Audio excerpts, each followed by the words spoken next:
നമസ്കാരം ഹരി. നമസ്കാരം. രാം രാജ്യം ബിഗ് ടി വിയുടെ ബിഗ് ഡയലോഗിൻ്റെ ടൈറ്റിലായിട്ട് വന്നിട്ടുണ്ട്. ഇതിൻ്റെ അജണ്ട എന്താണ്? ബിഗ് ടി വിയിൽ വേണു നടത്തുന്ന ഈ ബിഗ് ഡയലോഗിലാണ് ഈ ഒരു ടൈറ്റിൽ വന്നിട്ടുള്ളത്. വേണുവിനെ കുറിച്ച് മുമ്പ് വലിയ രീതിയിലുള്ള ആരോപണങ്ങൾ ഉയർന്നു കേട്ടിട്ടുണ്ട്. ഹിന്ദുത്വത്തെയും അല്ലെങ്കിൽ ഹിന്ദു മതവിശ്വാസത്തെയും അമിതമായ രീതിയിൽ ആക്രമിക്കുന്ന തരത്തിലാണ് പലപ്പോഴും വേണു തൻ്റെ സംസാരം കൊണ്ടുപോകുന്നത്. അത്തരത്തിൽ വലിയ വിമർശനങ്ങൾ വേണുവിന് നേരെയും ഉണ്ടായിട്ടുണ്ട്.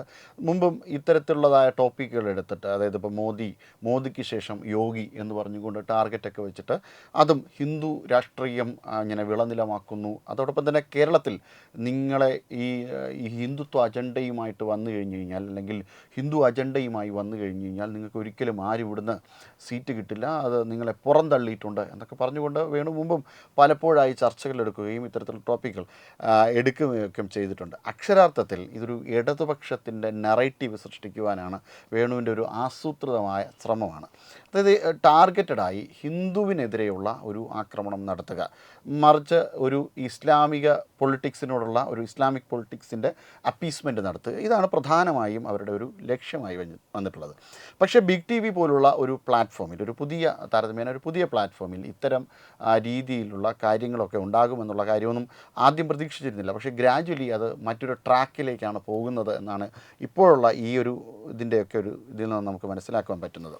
എന്തായാലും അതൊരിക്കലും ശരിയായ ഒരു നിലപാടേ അല്ല. അതായത് ഒരു മതസമൂഹത്തിനെതിരെ അല്ലെങ്കിൽ ഒരു സാംസ്കാരികതയ്ക്കെതിരെ എന്തൊക്കെ വേണു എങ്ങനെയൊക്കെ പറഞ്ഞാലും ഭാരതത്തിന് അതിൻ്റേതായൊരു കൾച്ചറൽ ഹെജിമണിയുണ്ട്, അതിൻ്റെ ഒരു കൾച്ചറൽ ഹിസ്റ്ററിയുണ്ട്. അത് ഹിന്ദുവിനോട് ചേർന്ന് നിൽക്കുന്നതാണ്. സ്വാഭാവികമായി ഹിന്ദു സാംസ്കാരിക മൂല്യങ്ങൾ ഇതിനോട് ചേർന്ന് നിൽക്കും. അപ്പോൾ റാം രാജ്യം എന്ന രീതിയിലേക്ക് ഇത് വരുമ്പോഴത്തേക്കും രാമനെയാണ് ഇവിടെ ടാർഗറ്റ് ചെയ്യുന്നത്. അല്ലേ, രാമൻ ഒരു ജാതിവാദിയുമായിരുന്നില്ല. അല്ലേ, ശബരിയുടെ അടുത്ത് പോയി, ആദിവാസിയായ ശബരിയുടെ അടുത്തേക്ക് പോയി ചെന്ന് അവർ തരുന്ന ഭക്ഷണം, പുളിയുള്ള ആഹാരം കഴിച്ച് വനവാസം നടത്തിയിട്ടുള്ള രാമനാണ്. രാമൻ്റെ ഒരു ജീവിത കാലയളവിൽ ഏകദേശം 14 വർഷത്തോളം കാലം വനത്തിലായിരുന്നു താമസിച്ചിരുന്നത്. സീതാദേവിയോടുള്ള ജീവിതവും സീതാദേവിയോടുള്ള ഒരു വലിയ സമയം വനത്തിലാണ്. അവസാനത്തെ ഒരു വർഷമാണ് രാവണൻ തട്ടിക്കൊണ്ടു പോകുന്നു എന്നുള്ള രീതിയിലൊക്കെ രാമായണത്തിൽ നമ്മൾ വായിക്കുന്നത്. അപ്പോൾ ആ രീതിയിൽ രാമൻ ഒരു രീതിയിലുമുള്ള ജാതി വെറിയനായിരുന്നില്ല. പിന്നെ എന്തിനാണ് രാമരാജ്യം എന്ന് പറഞ്ഞുകൊണ്ട് ആ കോൺസെപ്റ്റ് തന്നെ ഹിന്ദുവിനെ ഹർട്ട് ചെയ്യുക എന്നുള്ള രീതിയിലാണ്, ഹിന്ദുവിനെ ഹർട്ട് ചെയ്യുക എന്ന് മനഃപൂർവ്വം തന്നെ ചിന്തിക്കുവാൻ വേണ്ടിയിട്ടാണ് അത്തരത്തിലുള്ളൊരു കാര്യം ചെയ്തിരിക്കുന്നത്. ഇത് RSSന് വിരോധമായിട്ടോ BJPക്ക് വിരോധമായിട്ടോ അല്ല ചെയ്യുന്നത്. മനഃപൂർവ്വം വേണു ഹിന്ദു വിരുദ്ധമായ സ്റ്റേറ്റ്മെൻറ്റ് നടത്തുക, ഹിന്ദു മതവിശ്വാസങ്ങളെ ദ്രോഹിക്കുക, അതല്ലെങ്കിൽ അതിനെ നിന്ദിക്കുക എന്ന ലക്ഷ്യത്തോടു കൂടി തന്നെയാണ് ഇത്തരത്തിലുള്ളൊരു പ്രവൃത്തി ചെയ്തിരിക്കുന്നത്. നേരത്തെയും ഇത്തരത്തിലുള്ള ആക്രമണങ്ങൾ ഹിന്ദുവിന് നേരെ ഉണ്ടായിട്ടുണ്ട്. ഇപ്പോൾ ഭരിക്കുന്ന ഭരണപക്ഷ വിഭാഗത്തിൽ നിന്ന് ഗുരുവായൂർ പോയതിനു ശേഷം നിങ്ങളുടെ ദേവൻ അവിടെയാണോ ഇരിക്കുന്നത് എന്ന് ചോദിക്കുമ്പോൾ ആ ദേവസ്വം ബോർഡിൻ്റെ കാശ് കട്ടെടുത്തുകൊണ്ട് പോകാൻ വേണ്ടിയിട്ട്, അല്ലെങ്കിൽ കാശിനെ പിഴിഞ്ഞെടുക്കുവാൻ വേണ്ടിയിട്ട് ഇവർക്ക് ഓക്കെയാണ്. പക്ഷേ ആ ദേവനെ പുച്ഛിക്കണം. ഇത് ഒരു അജണ്ടയുടെ ഭാഗമാണ്. ദേവസ്വം ബോർഡിനും മറ്റു കാര്യങ്ങളുടെയൊക്കെയുള്ള ഒരു അജണ്ടയുടെ ഭാഗമാക്കി ഇവർ വച്ച് മുന്നോട്ട് കൊണ്ടുപോകുന്ന ഒരു ശൈലിയാണിത്. ഇത് ഒരിക്കലും നമുക്ക് അംഗീകരിക്കുവാൻ പറ്റുന്ന ഒരു കാര്യമല്ല. ഇപ്പോൾ ദേവസ്വം ബോർഡിൻ്റെ കാര്യം ഇങ്ങനെ എടുക്കുമ്പോൾ, ഇപ്പം പിണറായി വിജയൻ്റെ കാര്യം ഇങ്ങനെ എടുക്കുമ്പോൾ മുൻ മന്ത്രിമാരും ഈ രീതിയിൽ തന്നെയാണ്, പ്രത്യേകിച്ചും അത് ഇടതുപക്ഷത്തിൽ നിന്നാണ് അത്തരത്തിലുള്ള അഭിപ്രായങ്ങളൊക്കെ കേട്ടിട്ടുള്ളത്. ഇതിപ്പോൾ കടകംപള്ളി സുരേന്ദ്രനിൽ നിന്ന്, മുൻ ദേവസ്വം ബോർഡ് മന്ത്രി കടകംപള്ളി സുരേന്ദ്രനിൽ നിന്നായാലും പിണറായി വിജയനിൽ നിന്നായാലും ഒക്കെ അവർ ഇത്തരത്തിൽ ഹിന്ദു എന്ന് പറഞ്ഞാൽ ഇവർക്കൊരു എന്തോ അപമാനകരമായ ഒരു വസ്തുതയായിട്ടാണ് ഇവർ പലപ്പോഴും കണക്കാക്കിയിട്ടുള്ളത്. അത്തരം പക്ഷേ ഹിന്ദുവിൻ്റെ പണം, ഹിന്ദു കാണിക്കയിടുന്ന പണം ഇവർക്കൊക്കെ വേണം, ട്രഷറിയിലേക്ക് മാറ്റാനും മറ്റു കാര്യങ്ങൾക്കുമൊക്കെ ഹിന്ദുവിൻ്റെ പണം വേണം. പക്ഷേ ഹിന്ദുവിനെ എന്നത് ഹിന്ദു മതത്തെയോ അല്ലെങ്കിൽ ഹിന്ദു സാംസ്കാരികതയോ ഇവർക്ക് ഇഷ്ടമല്ല, അവർക്ക് നിരന്തരം ഇത് എതിർത്തേ മതിയാവുള്ളൂ. അങ്ങനെ എതിർത്താൽ മാത്രമേ പുരോഗമനം ഉണ്ടാകൂ എന്നാണ് അവർ തെറ്റിദ്ധരിക്കുന്നത്.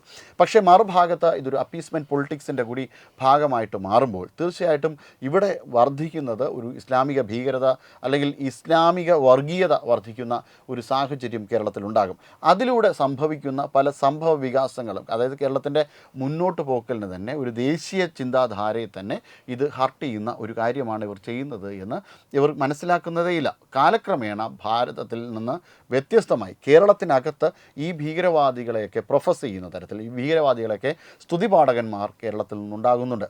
PFI പോലുള്ളൊരു സംഘടന കേരളത്തെ ടാർഗറ്റ് ചെയ്ത്, അതായത് ഭാരതത്തിൽ നിന്ന് വിഭിന്നമാക്കാൻ വേണ്ടിയിട്ട്, ഭാരതത്തിൽ നിന്ന് കേരളത്തെ വിഭജിക്കുവാൻ വേണ്ടിയിട്ട്, അല്ലെങ്കിൽ സൗത്ത് ഇന്ത്യയെ വിഭജിക്കുവാൻ വേണ്ടിയിട്ടുള്ള പദ്ധതികൾ പോലും നേരത്തെ തയ്യാറാക്കിയിരുന്നു. നേരത്തെ തന്നെ ഇവർ സിറിയയിലേക്ക് അവരുടെ കേഡർമാരെ വിട്ട് പരിശീലനം നേടിക്കൊടുക്കുന്നതിനും അതോടൊപ്പം തന്നെ വിഭജന രാഷ്ട്രീയത്തിനും, അതായത് കേരളത്തെ തെക്കൻ ഭാരതത്തെ വിഭജിക്കുക എന്ന ലക്ഷ്യത്തോട് പാകിസ്ഥാൻ ഏതെങ്കിലും തരത്തിൽ ഭാരതത്തെ ആക്രമിക്കുകയാണെങ്കിൽ ആ ആക്രമിക്കുന്ന സമയത്ത് ഈ സൗത്ത് ഇന്ത്യയിൽ ഒരു മതപരമായിട്ടുള്ളൊരു വർഗീയത ഉണ്ടാകും, അങ്ങനത്തെ ഒരു കലാപം ഉണ്ടാക്കുകയും അതുവഴി ഈ ദക്ഷിണ ഭാരതത്തെ വിഭജിക്കുവാനുള്ള ഒരു പദ്ധതി ഇവർ തയ്യാറാക്കിയിരുന്നു.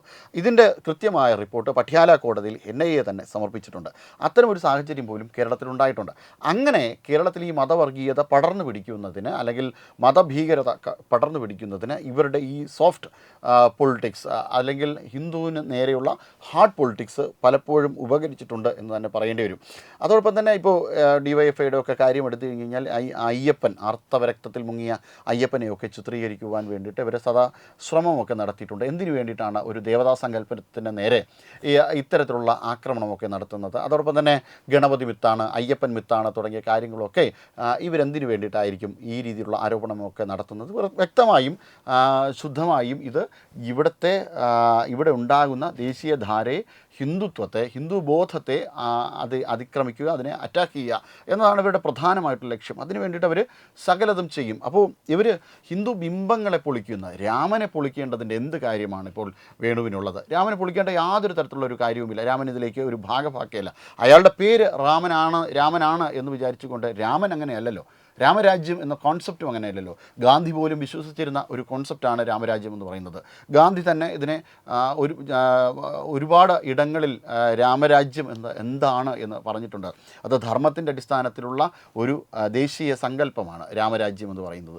Equality and equal protection before the law എന്ന നമ്മുടെ ഭരണഘടനയിലൊക്കെ പറയുന്ന തരത്തിൽ എല്ലാ മതസമൂഹങ്ങൾക്കും എല്ലാ വ്യക്തികൾക്കും തുല്യതയും തുല്യ സംരക്ഷണവും നൽകുന്ന, തുല്യനീതി നൽകുന്ന ഒരു വ്യവസ്ഥിതിയാണ് ഈ രാമരാജ്യത്തിൻ്റെ കോൺസെപ്റ്റ് എന്ന് പറയുന്നത്. ആ രാമരാജ്യത്തിൻ്റെ കോൺസെപ്റ്റിനെ എടുത്തുകൊണ്ട് അതിനൊരു ജാതിവാദമാണെന്ന് ചിത്രീകരിക്കുക എന്നതാണ് ഇതിൻ്റെ പിന്നിലെ പ്രധാനപ്പെട്ട ലക്ഷ്യം. ഈ വേടനെ പോലെയുള്ള ചില പാട്ടുകാരൊക്കെ ഇറങ്ങിയിട്ടുണ്ടല്ലോ, അവരുടെയും പ്രധാനപ്പെട്ട രീതിയിലുള്ള ഒരു ഉദ്ദേശ ലക്ഷ്യം ഇത് തന്നെയാണ്. ഇതിനെ ഒരിക്കലും നമുക്ക് ആ ഒരു രീതിയിൽ അംഗീകരിക്കുവാൻ സാധിക്കില്ല. അപ്പോൾ ഈ രാമരാജ്യത്തിനെ അയോധ്യ കേസുമായിട്ട് ബന്ധപ്പെടുത്തി അങ്ങനെ എന്തെങ്കിലും ആയിരിക്കുമോ അവർ ഇതാക്കുന്നത്? ഇല്ല, അയോധ്യ എന്ന വിഷയത്തെ സംബന്ധിച്ചിടത്തോളം അയോധ്യയിൽ അവിടെ ഒരു ശ്രീരാമക്ഷേത്രം വന്നതിന് ഇവർക്ക് വലിയ രീതിയിലുള്ള എതിർപ്പുണ്ടായിരുന്നു. അതൊരിക്കലും വന്നുകൂടാ എന്ന രീതിയിൽ തന്നെയാണ് ചർച്ചകൾ നടത്തിയതും. കാരണം അതൊരു പള്ളിയാണ് എന്ന തരത്തിലാണ്. പക്ഷേ അതിനു മുന്നേ ഒരു ആക്രമണം, ബാബറിൻ്റെ നേതൃത്വത്തിലുള്ളൊരു ആക്രമണം നടത്തുകയും അവിടെ ഉണ്ടായിരുന്ന ഭവ്യമായ ക്ഷേത്രത്തെ തകർക്കുകയും ആ ക്ഷേത്രത്തെ തകർത്തതിന് ശേഷം അതിൻ്റെ മുകളിൽ കെട്ടിവെച്ച ഒരു താൽക്കാലികമായ മന്ദിരമാണ് ഇത് എന്നതിനെ പറ്റിയിട്ട് ഇവർ ചിന്തിക്കുന്നതേയില്ല. അതിനെക്കുറിച്ച് ഉള്ള എക്സ്കവേഷൻസ് നടത്തിയ KK മുഹമ്മദ് സാർ അതിനെക്കുറിച്ച് വളരെ വിശാലമായിട്ടുള്ള കാര്യങ്ങൾ പറഞ്ഞിട്ടുണ്ട്. നാളിക ഇതുമായി ബന്ധപ്പെട്ട ക്ഷേത്രങ്ങളുടെ കൊത്തുപണികൾ, അതോടൊപ്പം തന്നെ ഈ താമരപ്പൂവ് തുടങ്ങിയ പല കാര്യങ്ങളും, ക്ഷേത്രവുമായി ബന്ധപ്പെട്ട കാര്യങ്ങൾ ഇതിൻ്റെ ഉള്ളറകളിൽ നിന്ന് ലഭിച്ചിട്ടുണ്ട്, അതിൻ്റെ ബേസ്മെൻറ്റുകളിൽ നിന്ന് ലഭിച്ചിട്ടുണ്ടായിരുന്നു. പക്ഷേ ഇവരിതൊന്നും അംഗീകരിക്കുവാൻ തയ്യാറായിട്ടില്ല എന്നാണ്.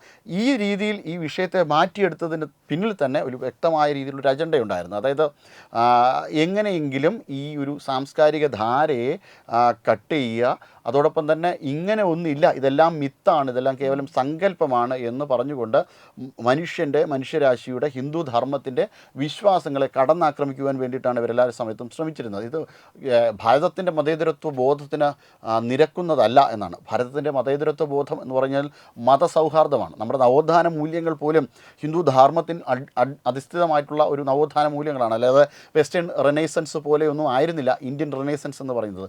തികച്ചും വൈദികമായ സങ്കല്പങ്ങളുടെ അടിസ്ഥാനത്തിലാണ്. നമുക്ക് എല്ലാ സമയത്തും ചോദ്യം ചോദിക്കുവാനൊക്കെയുള്ള അധികാരാവകാശങ്ങൾ നമുക്ക് ഭാരതം വിലക്കിയിട്ടില്ല. മറ്റ് ഇടങ്ങളിലേക്കൊക്കെ പോയി കഴിഞ്ഞു കഴിഞ്ഞാൽ ചോദ്യം ചോദിക്കുവാനുള്ള അധികാരമില്ലായിരുന്നു. ചോദ്യം ചോദിച്ച ഗലീലിയോ കോപ്പർനിക്കസിനെയോ ഒക്കെ അതിക്രമിച്ച ഒരു പാരമ്പര്യമൊന്നും ഭാരതത്തിനില്ല. അത്തരത്തിൽ ഉള്ള ഒരു ഭീകരമായ ശൈലിയൊന്നും ഒരു കാലത്തും ഭാരതം പിന്തുടർന്നിട്ടില്ല. യുക്തിയുക്തം ഉപാധേയം വചനം ബാലകാത വന്യത്രണം വ്യവത്യാജ്യം അപ്യുക്തം പത്മജന്മന എന്നൊക്കെ പറഞ്ഞുകൊണ്ട് യുക്തിയുക്തമായത് ചെറിയ കുട്ടി പറഞ്ഞാൽ പോലും അംഗീകരിക്കും, യുക്തിവിരുദ്ധമായത് സാക്ഷാൽ ബ്രഹ്മദേവൻ പറഞ്ഞാൽ പോലും പുല്ലുപോലെ വലിച്ചെറിയുവാനുള്ള സ്വാതന്ത്ര്യം ഹിന്ദു ധർമ്മത്തിനകത്തുണ്ട്. അപ്പോൾ അത്തരമുള്ള എല്ലാ ദർശനങ്ങൾക്കും എല്ലാ മനുഷ്യ സമൂഹങ്ങൾക്കും തങ്ങളുടെ ഇടയിൽ ജനതയിൽ അർഹമായ സ്ഥാനം ലഭിക്കണമെന്നും എല്ലാവർക്കും തുല്യമായ രീതിയിൽ ഇത് കാണണമെന്നും പറഞ്ഞ ഒരു സമൂഹത്തിന് നേരെ എന്തിനാണ് ഇത്തരത്തിലുള്ള ഒരു ആക്രമണം നടത്തുന്നത്? അതിൻ്റെ പിന്നിൽ വ്യക്തമായ ലക്ഷ്യമുണ്ട്. ആ ലക്ഷ്യമെന്ന് പറയുന്നത് ഇതിനെ തകർത്തെറിയുക എന്നതാണ്. അപ്പം ഇത്തരത്തിൽ ഇങ്ങനെ ഒരു മനുഷ്യ സമൂഹത്തിനെ പലതായി കണ്ടുകൊണ്ട് തെറ്റിപ്പിരിഞ്ഞ് പരസ്പരം തമ്മിലടിപ്പിക്കുക എന്നതാണ് ഇവരുടെ ഏറ്റവും പ്രധാനപ്പെട്ട ഒരു ലക്ഷ്യമായിട്ട് നമുക്ക് കണക്കാക്കാൻ പറ്റുന്നത്. ഒരിക്കലും നമുക്ക് അംഗീകരിക്കുവാൻ സാധിക്കുകയില്ല.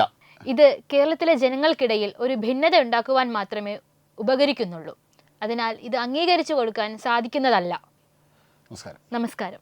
വിട്ടുവീഴ്ചയില്ലാത്ത നിലപാടുകളുമായി ദേശീയതയുടെയും സമാജത്തിൻ്റെയും ശാക്തീകരണത്തിനു വേണ്ടി തത്വമയിയുടെ ജൈത്രയാത്ര തുടരുകയാണ്. യൂട്യൂബിൽ മാത്രം തത്വമയിക്ക് 10 ലക്ഷം സബ്സ്ക്രൈബേഴ്സിലേക്ക് എത്താൻ ഏതാനും ചുവടുകൾ മാത്രമാണ് ബാക്കി. മറ്റ് സോഷ്യൽ മീഡിയ പ്ലാറ്റ്ഫോമുകളിലും തത്വമയിയുടെ നിറസാന്നിധ്യം തുടരുകയാണ്. ഈ അവസരത്തിൽ ഞങ്ങൾക്ക് നിങ്ങളോടുള്ള അഭ്യർത്ഥന ഞങ്ങളോടൊപ്പം നിൽക്കുക എന്നുള്ളതാണ്. നിങ്ങൾ ഉപയോഗിക്കുന്ന ഏത് സോഷ്യൽ മീഡിയ പ്ലാറ്റ്ഫോം ആണെങ്കിലും ഞങ്ങളുടെ വരിക്കാരാകുക, ഞങ്ങളെ സബ്സ്ക്രൈബ് ചെയ്യുക, നിങ്ങളുടെ സുഹൃത്തുക്കളിലേക്ക് തത്വമയിയുടെ ഈ സന്ദേശം പ്രചരിപ്പിക്കുക. ഞങ്ങളോടൊപ്പം നിൽക്കൂ, രാഷ്ട്രത്തോടൊപ്പം നിൽക്കൂ, ദേശീയതയ്ക്കൊപ്പം സഞ്ചരിക്കൂ.